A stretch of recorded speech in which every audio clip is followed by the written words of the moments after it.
Of all the quarterbacks I've studied so far, he's the best at understanding all the details of how to play the position. Draft analysts are saying Garrett Nussmeier is the best quarterback in this NFL draft, and he does have a lot of throws that make you say, "Oh my God!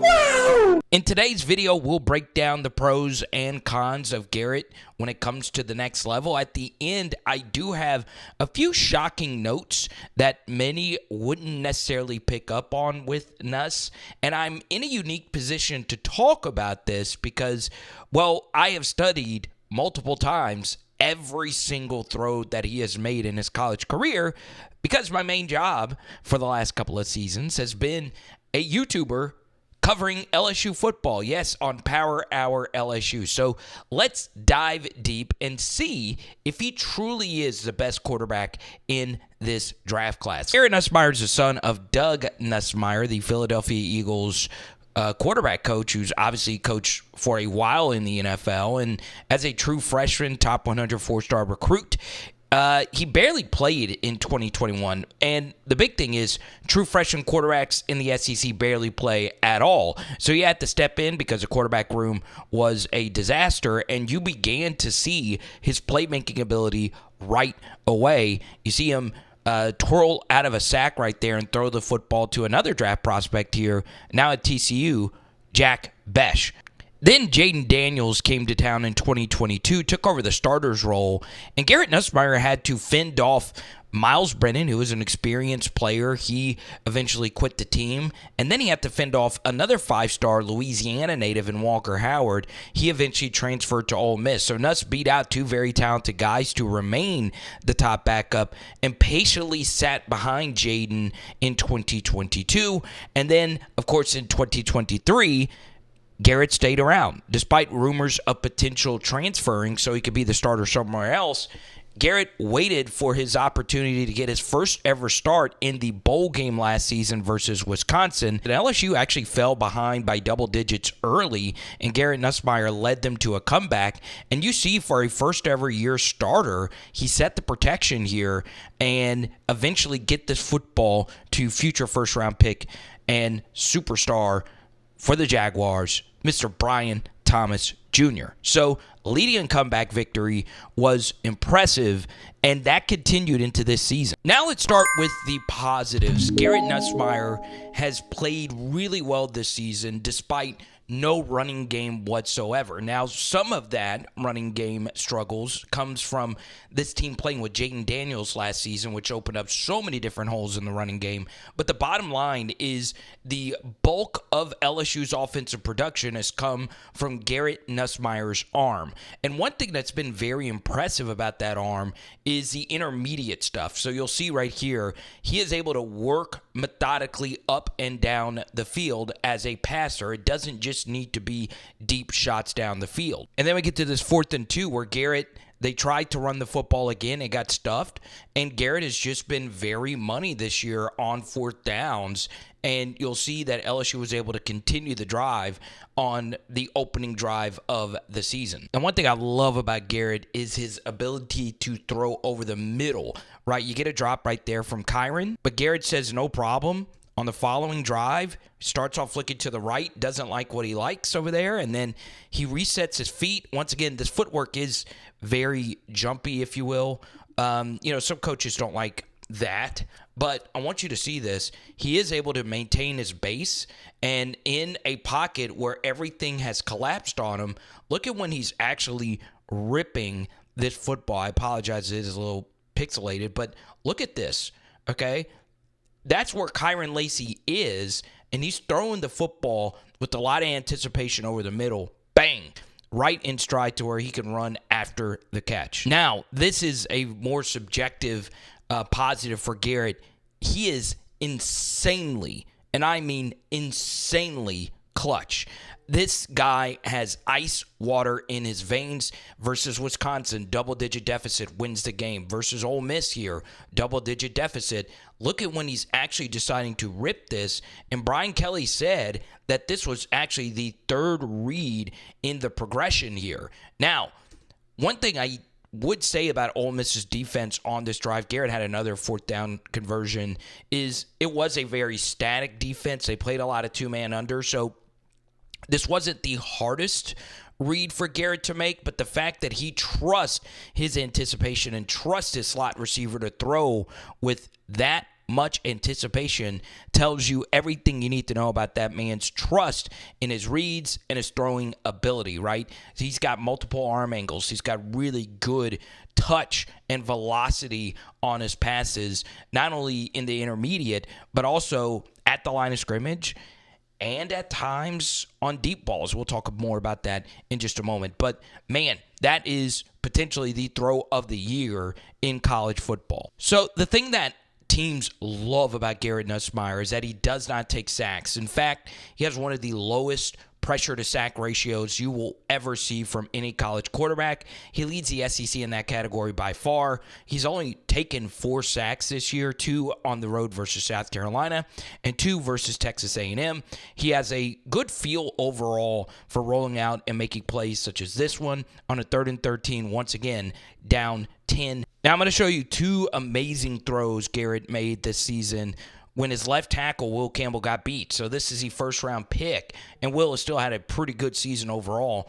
Look at when Garrett is deciding to throw this vertical through the middle of the field open coverage, and look at this. Perfect touch over the backer. Yeah, is there some luck involved in this?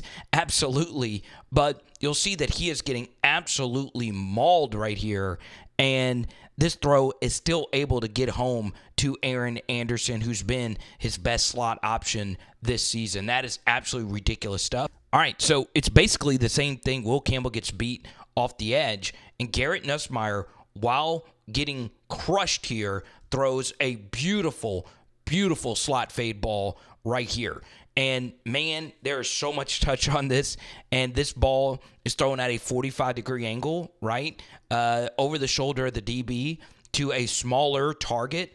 That is ridiculous right there. Absolutely, positively ridiculous. Now we get to the negatives, right? This is a difficult throw, right? This guy blitzing off the edge. So I'm not going to criticize him too much on this, but the deep ball accuracy has not been the absolute best. So you get a step right here at the Aaron Anderson.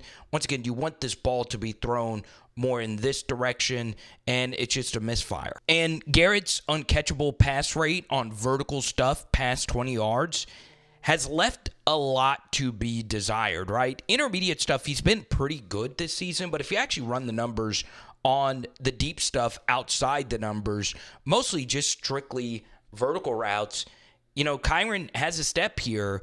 It takes a really good throw to fit this in, but that one, you have to admit, it has to be completed. Another negative for me is he just doesn't like running, even though he has wide open lanes to rush through, okay? The best thing to do versus two-man under coverage if nothing is open is the QB scramble game, because you'll see right here, the C's are parted, right? And you're picking up a critical 3rd down. And instead, he decides to throw this ball into heavy coverage.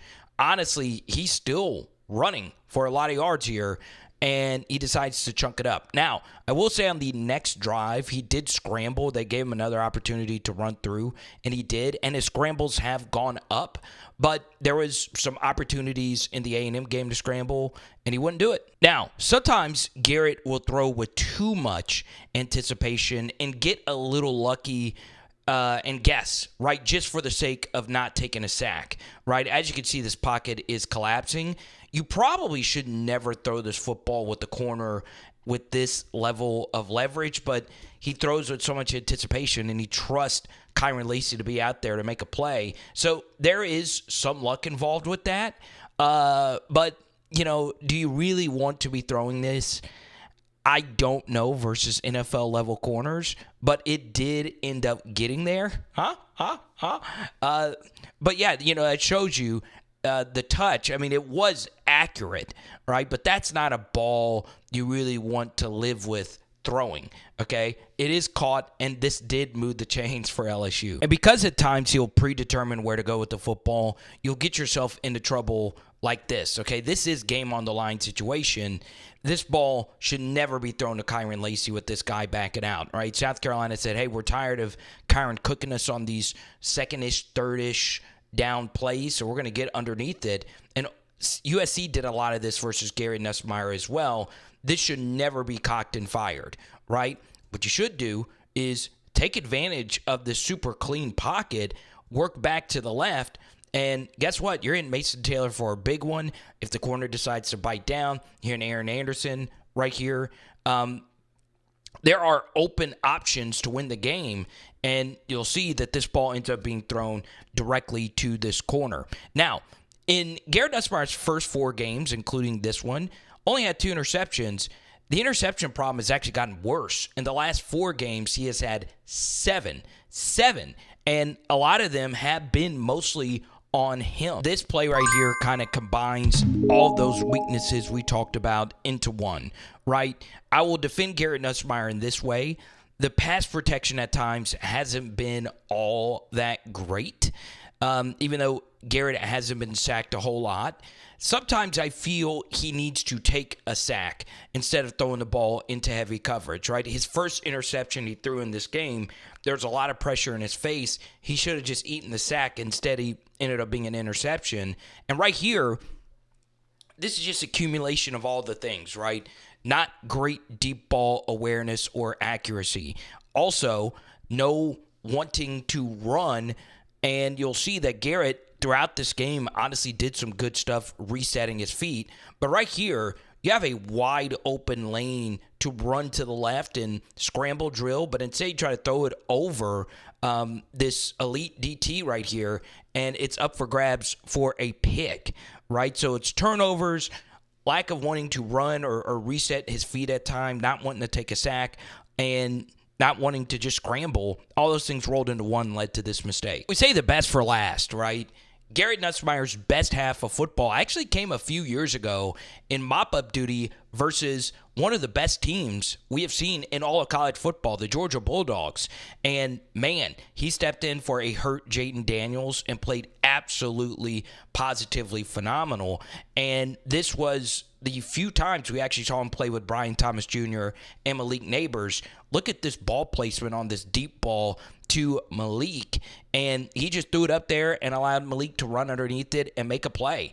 It is a thing of freaking beauty. And early in the season, he made a ton of mistakes in mop-up duty, but he cleaned them up, and it showed in this Georgia game. And there were so many other ridiculous throws in this game, but this is definitely probably my favorite Garrett Nussmeier throw. Just the audacity to think you have the arm to fit in a hole shot versus a Georgia Bulldog defense. I mean, look at this, ladies and Gentiles. You're not going to find better quarterback play than this. He couldn't have placed it any better to Malik Neighbors. So, what are your thoughts on Garrett as a quarterback? Now, like Jaden Daniels, he does have 1 year of eligibility left. So, if Jaden would have gone to the NFL before last season, guess what? He probably would have been drafted in the 3rd to 4th round, and he worked his way up to being the number 2 overall pick. I think Garrett Nussmeier is going to do the same thing because I view him as a 3rd to 4th round quarterback. I think he will be very good in the NFL because I see the anticipation. I've seen some of the struggles that he's had to deal with for a first-year play caller. I've seen some protection issues. I've seen the inability of having a coexisting running game. All those things, Garrett has really willed LSU through to some victories. Now, what I'll also include is he's also thrown LSU out of a victory, including this last weekend's game versus Texas A&M. So I didn't include any clips in that game. My full game breakdown of Garrett Nussmeier from then, though, will be floating in your face in just a second. But let me know what you guys think. Do you think he should go to the NFL draft this next season? Comment below. I think he will come back, and I think he should come back. Now, he's personally my favorite quarterback in this class from a fan perspective, but I honestly think it's best for all the parties, the NFL and LSU, that he gets 1 more year of seasoning. It is power. hour NFL. Boom! And tonight we are doing salmon. Let's go.